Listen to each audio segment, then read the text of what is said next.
इसके लिए जिस वाणी से नाम जप कर रहे हो यदि झूठ बोलोगे, अरे आश्चर्य होता है, झूठ बोल करके तुम सोच रहे हो हम संभाल लेंगे। नहीं नहीं, झूठ तुम्हारा नाश कर रहा है, तुम्हें पता नहीं।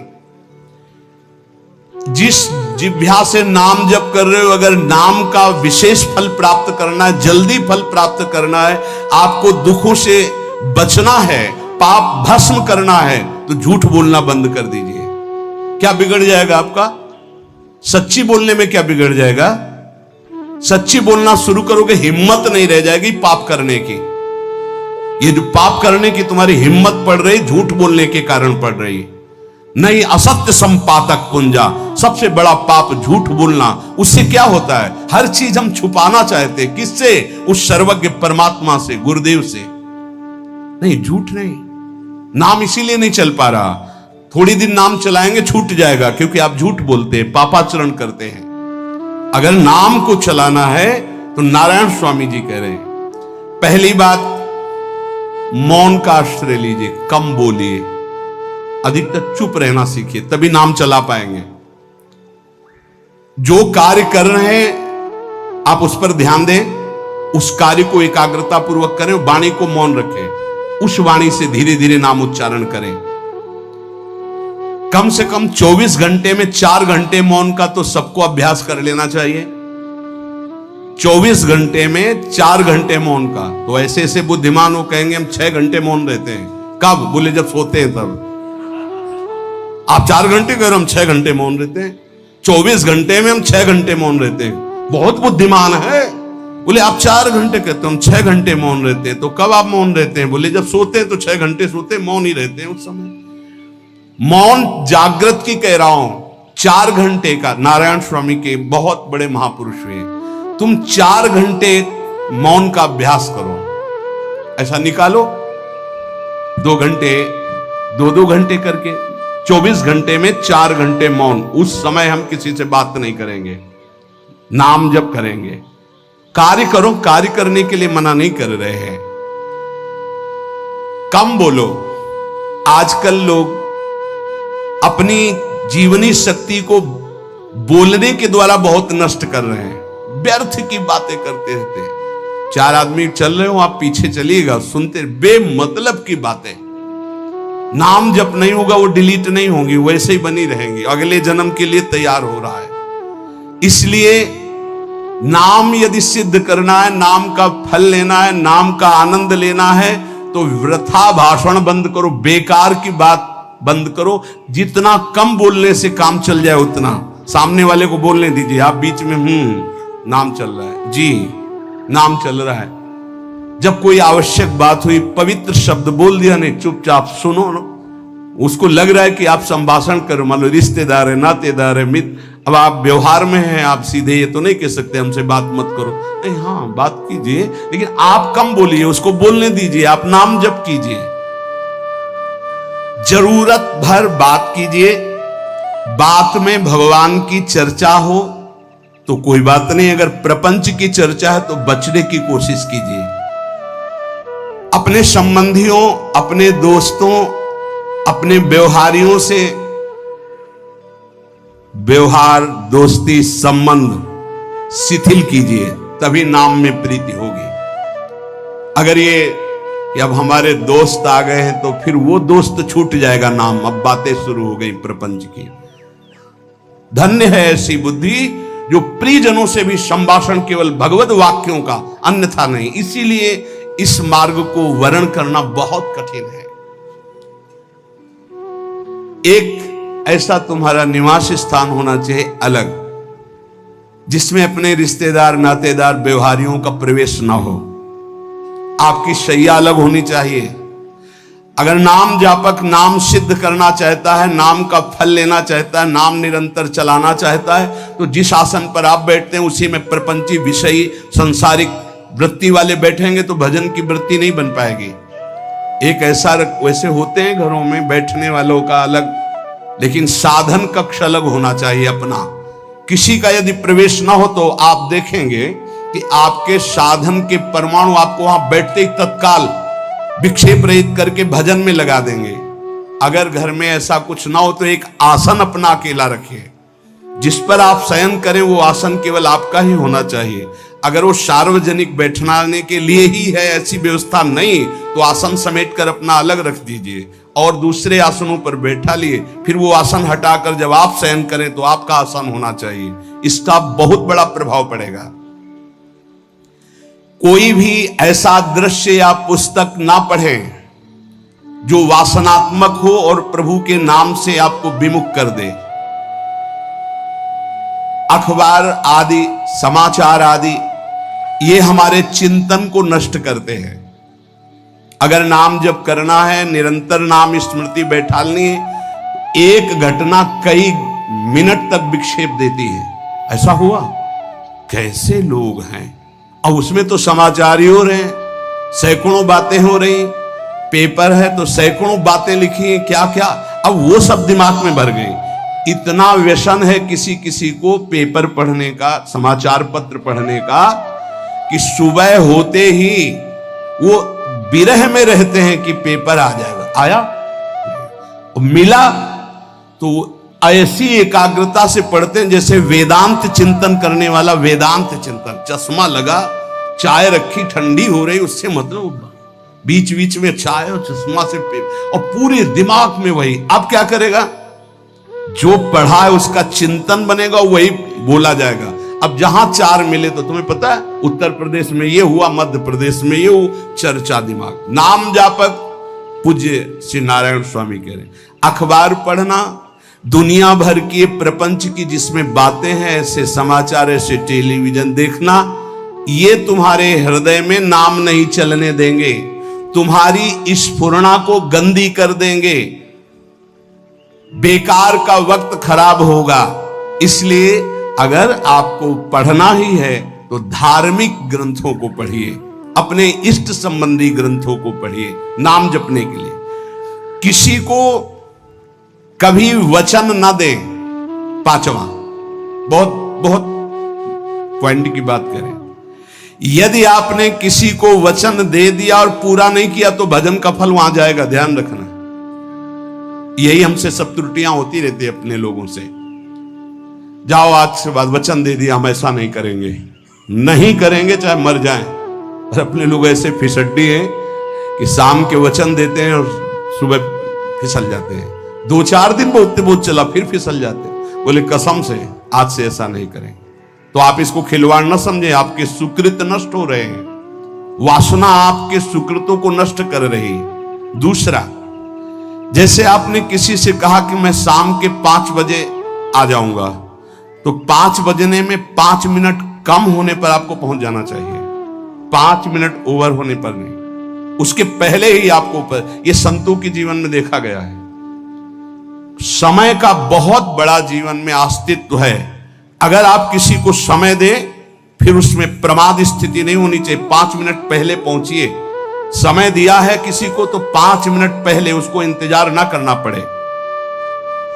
रात को सोते समय नाम जापक उपासक विचार करें, मेरा नाम किन किन कार्यों में छूटा, मेरे से कौन कौन सा पाप हुआ, मैंने कौन सी आज गलती की जो नहीं करना चाहिए, और उसे डायरी में नोट करें। नारायण स्वामी कह रहे हैं दूसरे दिन सावधानी पूर्वक वो गलतियां ना होने पावे जो हमने आज की। जब उपासक सत्य बोलना स्वीकार करता है तो उसके हृदय में डर जागृत हो जाता है। ध्यान रखना, डर ये माया के द्वारा प्रेरित है। अगर व्यापार में सत्य बोलेंगे तो पैसा अधिक नहीं आएगा, अगर हम सत्य बोल दिए तो डांट लगेगी, अगर हम सत्य बोल दिए तो सब लोग जान जाएंगे मैं ऐसा गंदा हूं। सच्ची मानिए, सत्य बोलने का नियम ले लीजिए, आप निष्पाप हो जाएंगे, आप महात्मा बन जाएंगे अंदर से। कोई भी पापाचरण आपके जीवन में नहीं रह जाएगा।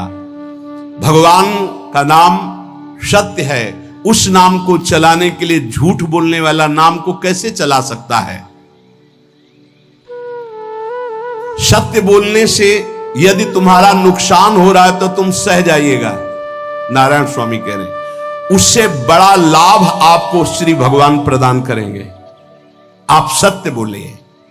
आजकल भगवान पर विश्वास नहीं, इसलिए झूठ पर विश्वास है। कलयुग की ऐसी प्रेरणा है कि सब झूठ बोलने लगे हैं। कोई डरता ही नहीं झूठ बोलने में, पूरा का पूरा। जैसे नहीं कहते कुछ तो सत्य होगा, ऐसे ऐसे महानुभाव हैं कि 100% झूठ बोल जाते हैं, 100%। धन्य है मोबाइल जो झूठ बुलाने में बहुत प्रवीण है, बहुत प्रवीण है। अरे भाई हम नहीं मिल सकते, आज हमारा मन नहीं है, खत्म खेल हो गया, सत्य बात है, नहीं मिल सकते आपसे, मत उठाओ फोन। अगर तुम्हें झूठे ही बोलना है तो फोन क्यों उठाओ? नहीं बोलेंगे, नहीं उठाएंगे तो समझ जाएगा कि उनकी रुचि नहीं। ये झूठ क्यों बोलना, सत्य बोलो। झूठ से यदि आप बच गए तो आपके जिह्वा पे नाम निरंतर चलने लगेगा। ये झूठ ही नाम नहीं चलने दे रहा। असत्य आचरण, छुपाने की वृत्ति, असत्य भाषण, ये नाम में प्रीति नहीं। किसी को भी फुसलाने के लिए झूठ मत बोलिए। सत्य बोलने का अभ्यास कर लिए तो पापी जीव भी महात्मा बन जाए। सत्य आवश्यक है। एक बड़े कागज पर ऐसी जगह लिख के रख लो जहां तुम उठते बैठते देखते हो कि मुझे सत्य बोलने का नियम लेना है, झूठ नहीं बोलना है। सत्य साधन कर लो, फिर देखो नाम कैसे चलता है। तपस्या, बड़े बड़े पुण्य, बड़े बड़े तीर्थ स्नान उतना पवित्र नहीं करेंगे जितना सत्य बोलने से होगा। पर बहुत कठिन है इस समय सत्य बोलना। मतलब बात बात पे असत्य का ही वर्ताव हो रहा है, असत्य का अच्छा, ये कोई संसारी आदमी में नहीं, कुछ ऐसे होंगे जो सत्य की वार्ता करते नहीं। प्रायः क्या जाता है, झूठ बोलने में बोल दिया और सामने वाला राजी हो गया, हम निकल गए। लेकिन सत्य ना होने के कारण आप में सत्य आचरण, सत्य स्वरूप भगवान का नाम, भगवान को कहा गया सत्य नारायण, वो नाम नहीं चलेगा। भजन करने का पहला साधन है सत्य बोलना। जबान से सत्य बोला जाए।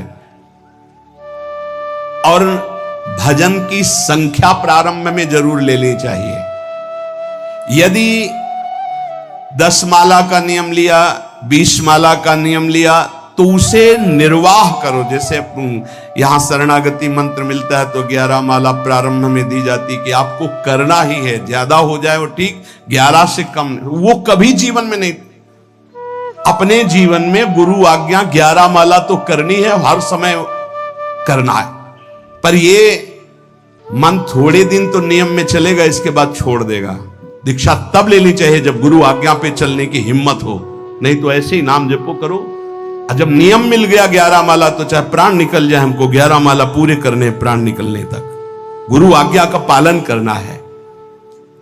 यदि आप नाम जब अधिक मात्रा में नहीं करेंगे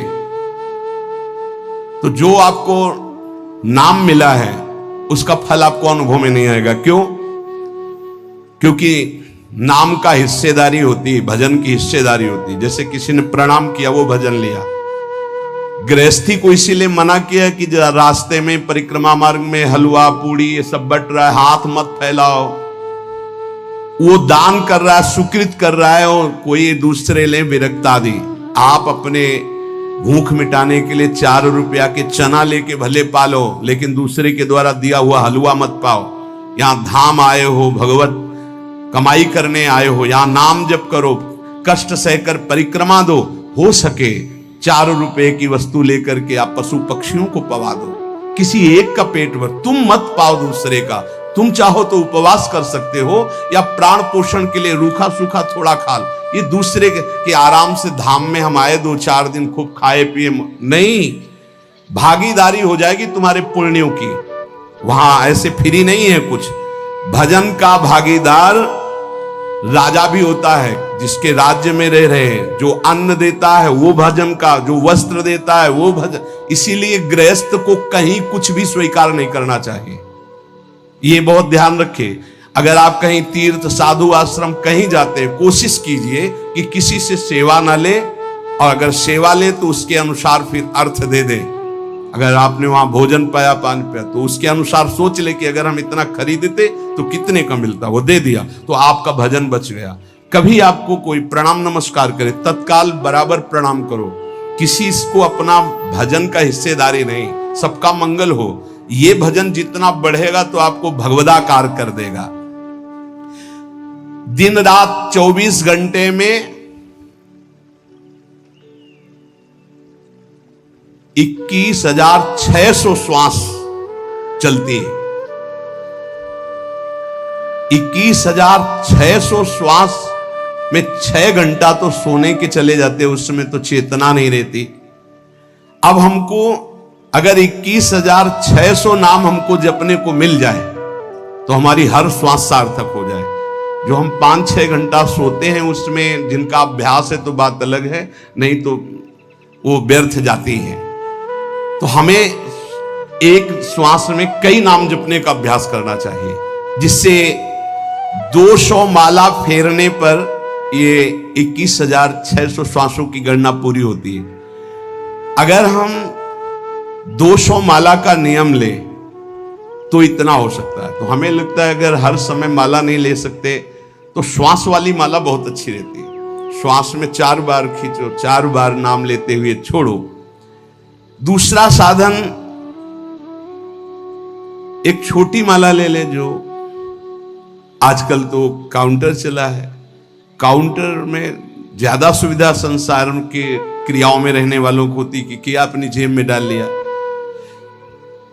तीसरा साधन वो बहुत कठिन है, मन की वृत्ति से नाम जप करना। माला, श्वास और मन की वृत्ति, उसमें श्वास की भी गणना का ध्यान नहीं रहता, उसमें केवल चिंतन होता है, चल रहा है। पर ये आखिरी स्थिति होती, इसी के बाद वो परिपक्व अवस्था होता है। जिह्वा से धीरे धीरे नाम उच्चारण करते हुए ये पहला अभ्यास है। प्रारंभिक को एकदम मानसिक में नहीं पहुंचने की चेष्टा करनी चाहिए, 2-4 नाम के बाद मन प्रपंच में फंसा देगा। दूसरा अभ्यास कंठ से में, जैसे हम जिह्वा से राधा वल्लभ सिंह, राधा वल्लभ सिंह, राधा वल्लभ सिंह, इसे वाचिक जप कहते हैं। मंत्र नहीं होगा, ऐसे नाम होगा। फिर उपांश ऐसे, फिर कंठ से चलता है, फिर हृदय से चलने लगता है, फिर नाभि से चलता है। जिसका नाभि से चलने लगता है उसका परावाणी के द्वारा भजन, वो सिद्ध पुरुष कहा जाता है। 4 वाणी, परा, पश्यंती, मध्यमा, वैखरी।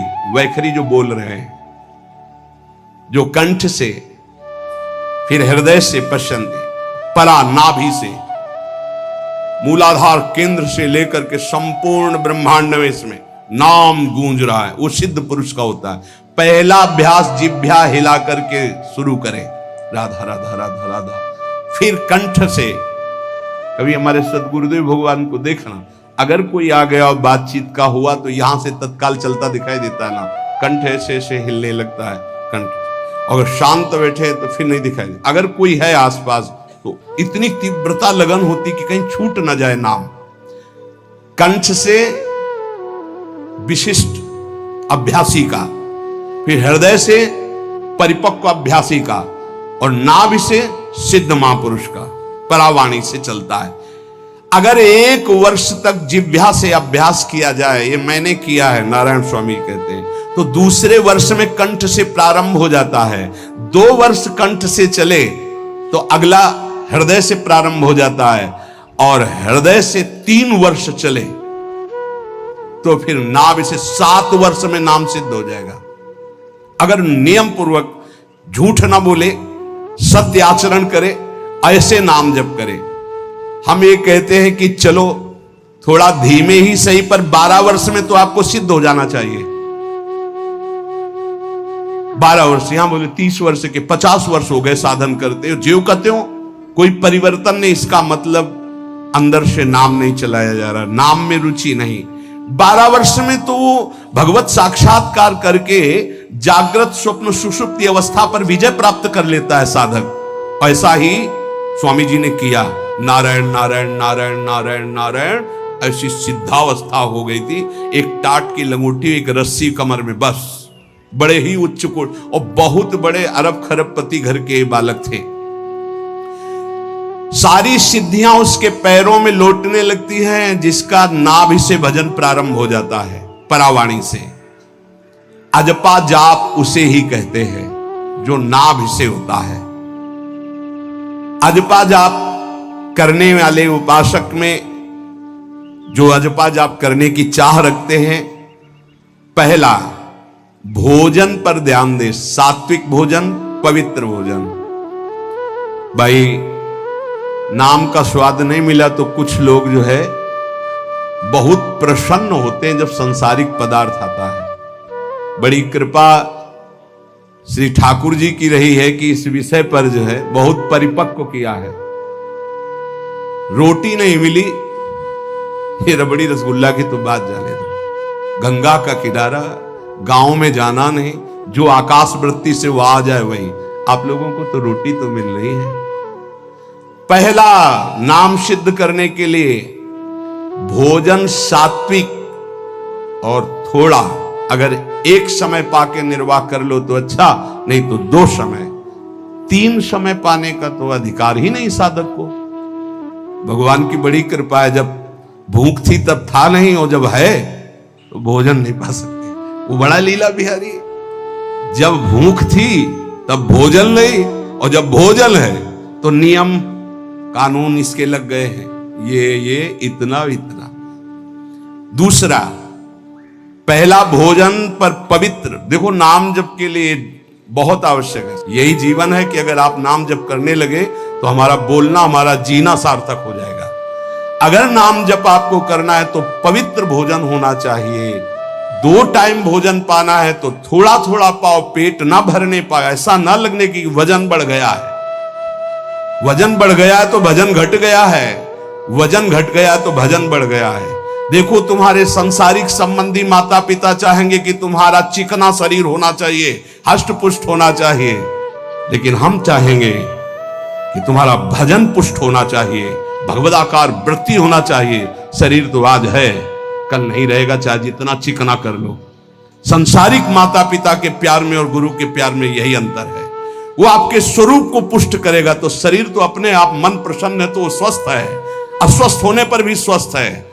अगर शरीर स्वस्थ है और काम वासना है, नाना प्रकार की चिंताएं, ये थोड़ी माता पिता दूर कर पाएंगे। वो तो तपस्या और साधना से ही दूर होती है, ध्यान रख लीजिए। अधिक भोजन पाना, शरीर को बहुत पुष्ट बलवान कर लेना, तो हर इंद्रियों को भोग देना पड़ेगा आपको। वो कोई तपस्वी होता है, जो तपस्वी होता है वो संयमी होता है, जो संयमी होता है उसके चर्बी नहीं होती, ध्यान रखना। युक्ताहार विहार से, प्राण पोषण के लिए केवल शरीर में अन्न जाए तब नाम में प्रीति होगी। खाते खाते अनेकों जन्म व्यतीत हो गए, वर्षों व्यतीत हो गए, अरे अब तो भजन कर लो, कहां तक खाओगे? ये नरक कुंड है, डाला विष्ठा बन गया। नींद एक नियम बना लो कि इतना ही सोना है। पता नहीं सोने में कौन सा सुख, नींद में केवल एक बात का सुख होता है, आपका संसार का चिंतन नहीं होता, तो आप जो शांत रहते हैं वो सुख होता है, लेकिन वो तमोगुणी सुख है। अगर आप जागृत में संसार का चिंतन न होने दें और भगवत चिंतन कर रहे हैं तो आप महापुरुष हो जाएंगे। सो सो के जीवन क्यों बर्बाद करते हैं? एक टाइम रखिए सोने का, बस। ये कोई तुम्हारा सुख नहीं है, ये तमोगुणी सुख है। निद्रा आलस्य प्रमादोत्तम तत्तामस मुदाहृतम। तो एक बात समझ लो, यद तज्ञे विस्मित परिणामे अमृतोपमम, जिसमें विष जैसा शुरुआत में लगता है उसका परिणाम अमृत होता है, और जिसकी शुरुआत अमृत जैसी लगती है उसका परिणाम विष होता है। प्रातःकालीन उठ करके सत्संग में आना विष जैसा लगता है, लेकिन उठ के आ रहे हो तो इसका फल अमृत होगा।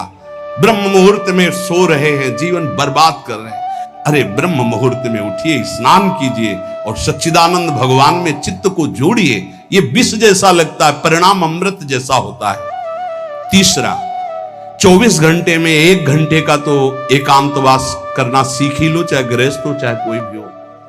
1 घंटे हमसे कोई बात नहीं करेगा, अपने दरवाजा बंद, थोड़ा 1 घंटे कोई ऐसा समय निकालो जिसमें चित्त को केवल श्री कृष्ण से जोड़ो, प्रियाजू से जोड़ सको। चौथा, विरक्त साधक, तकिया गद्दा ये सब चीजें अगर लगा के सोओगे तो नाम जप नहीं होगा। देखो, हितधाम में कुशासन और एक ईंट कुशासन के नीचे, सर्दी में ओढ़ने के जो हमारे कंबल थे वो आटे का बोरा बलराम जी ला के दिए थे। जीवन को यदि आप कसौटी पे नहीं कसेंगे तो भजन नहीं होने वाला। अब तो शरीर रोग से ग्रसित है, आप चाहे जहां रखो चाहे जैसे रखो, प्रिया जो जाने। जब तक हमें भगवदाकार वृत्ति ना हो जाए तब तक विषयों को स्वीकार नहीं। ऐसे हैं साधक, बड़ा सुख मिलता है। एक ऐसे पड़ा हुआ है आसन, उनके कमरे में जाके देखिए, केवल आसन ही है। कितने ऐसे साधक राधा के कुंज में रहते हैं जिनकी चटाई केवल है, न तकिया है, न गद्दा है, न कोई। उसी चटाई को ऐसे खड़ा कर दिया, बिछा लिया, बस उसी में पड़े, भोजन मिला पा लिया, ऐसे रह रहे हैं। कमरे में देखो जाके तो ऐसा लगेगा कि इसमें कोई रहता ही नहीं, कुछ है ही नहीं, केवल चटाई है। तकिया गद्दा विशेष विलासिता की वस्तुएं तो नाम जप नहीं होने वाला, ध्यान रखना। जहां पड़े आराम से नींद आ जाएगी, सो जाएंगे, और जब तो नींद उतनी आएगी जितनी आवश्यकता है। भजन का खजाना तिजोरी में रखें, कभी किसी से बताएं नहीं कि आपका भजन कितने माला कितना होता है। पूज्य नारायण स्वामी जी कह रहे हैं, भजन को खजाने में रखने का मतलब है लूटने वाले डाकू माया भेजती है, काम क्रोध लोभ मोह मद मत्सर आदि, और प्रिय गृहस्थ भगत आदि। कैसे प्रिय गृहस्थ? स्वामी जी अब ये सब आप ही कहा है, बहुत बीमार है, आप देखना। ठीक है, दूसरे की दुख निवृत्ति करना संत का स्वभाव होता है, पर हम जिस मार्ग के पथिक हैं, हमारा कर्तव्य है। हमारे पास हमारे प्रभु के सिवा कोई नहीं, हमारा जो कुछ है वो प्रभु हैं। ए भैया, जैसा श्री जी चाहेंगे वही सब मंगल करेंगे, ये शब्द होना चाहिए। उससे उसका भी मंगल होगा, आपकी भक्ति पुष्ट होगी। कभी भी जो गृहस्थ में भजन करता है, किसी भी तरह का किसी से भी कोई प्रतिग्रह ना ले। नहीं ले लो, ये लो ही बढ़िया है, रख लो। नहीं महाराज, हमारा ये मार्किन का गमछा ही काफी है हमारे लिए।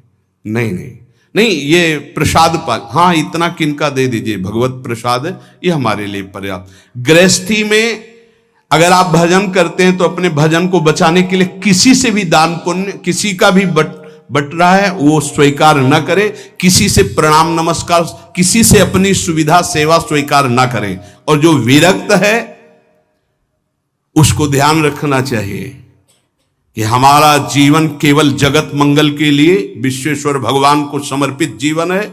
ना हम किसी को शाप दे सकते हैं, ना किसी को वरदान दे सकते हैं। सेवक स्वामी की इच्छा को देखता है, ऐसा ऐसा, हाँ प्रियाजू की जैसी इच्छा होगी वैसा। नहीं, आप ऐसा नहीं, प्रियाजू का बस जबान से कभी ना किसी के प्रति शाप का, और ना हरिराम व्यास जी ने कहा है कि शाप और वरदान हमारी हमारे स्वामी की, तो हमें हर बार में यही बोलना है, जैसी प्रियाजू की इच्छा, जैसी श्यामाजू की इच्छा। नहीं, आप कुछ कह दीजिए तो राधा राधा राधा, नहीं कैसे मंगल होगा, आशीर्वाद दीजिए राधा राधा राधा, बहुत संभाल के। महात्माओं को इस बात में सावधान रखना चाहिए कि ये माया ममता का रूप धारण करके तुम्हारी तिजोरी को खाली कर देगी। खजाना लूटने के लिए माया बहुत अनुभवी महापुरुष है, सेवक के रूप में आती है, खास सेवक बनकर। आज तक जहां दगा हुआ है तो खास से हुआ है। जब वृक्ष कटने लगे तो आपस में बात की, भाई ऐसा कौन आ गया जो हमें काट सकता है? बोले हमारा कोई मिल गया। तो कुल्हाड़ में जो बेट है ना, बोले मिल गया कोई हमारा। खास बन करके आती है माया, सेवक सेविका रूप लेके। बहुत अनुभव की बात महापुरुषों की, मान लीजिए विरक्त जनों के लिए खास बात है। सेवक सेविका रूप रख करके माया आएगी। इसके बाद अगर आपने स्वीकार किया, फिर तुम सेवक होगे, वो स्वामी होगी। समझ रहे हो? बहुत अंदर से इस बात को समझ लीजिए। अगर आपको भगवत प्राप्ति करनी है तो जब तक शरीर में श्वास रहे, सेवा मत स्वीकार करना किसी की। कपड़ा धुलाना, खाना पीना, भीख मांग के खाओ, भिक्षा अन्न। या आकाश वृत्ति से जियो, जैसे मना ना कपड़ा धो पाओ तो उतने पहनो जितना धो पाओ। किसी को अपनी सेवा में प्रवेश मत होने दो। अपने शरीर की सेवा, अपने जीवन की सेवा जब तक श्वास है तब तक स्वयं करो, नहीं तो तब लग जोगी जगत गुरु, जब लग रहे निराश, जब आशा मन में भई, जब गुरु और जोगी दास। इसलिए होश में परमार्थ के पथिक को कभी किसी की सेवा नहीं लेनी चाहिए, कभी किसी को सेवक नहीं बनाना चाहिए। भगवत भाव से नेकी कर दरिया में डाल, उपदेश दे दिया चल अपने मार्ग में।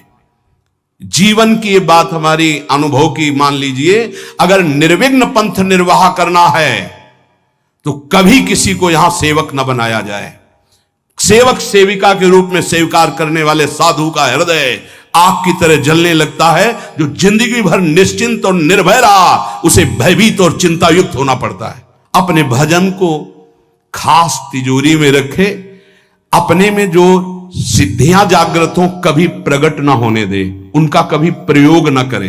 एक एक शब्द पर ध्यान देना, उसी को भगवत प्राप्ति होती है जो अपनी सिद्धि को प्रकाशित नहीं करता।